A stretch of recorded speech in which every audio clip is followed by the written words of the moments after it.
માની લો કે આમ આદમી પાર્ટીની સરકાર બને ને તો સૌથી પહેલો ફાયદો એ થાય કે આપણું આ લાઇટ બિલ 0 થઈ જાય બધાનું। તમે ખેતીની લાઇટ વાપરો એ 0, ઘરની લાઇટ વાપરો એ 0। ઓછામાં ઓછું મહિને 1000 બિલ આવતું હશે, 1000 ઓછામાં ઓછું।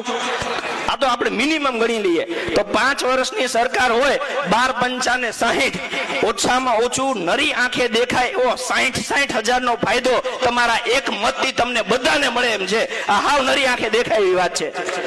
આ અઢળક ફાયદાઓ છે સરકારના। આપણી વચ્ચે આપણા માનનીય નેતાઓ વધારી રહ્યા છે। જોરદાર તાળીઓ સાથે આપણે સૌનો સ્વાગત કરીશું। આપણા રાજ્યસભાના સાંસદ માનનીય સંજયસિંહજી, આપણા પ્રદેશ પ્રમુખ સુદાનભાઈ ગઢવી, ગોપાલભાઈ ઇટાલિયા,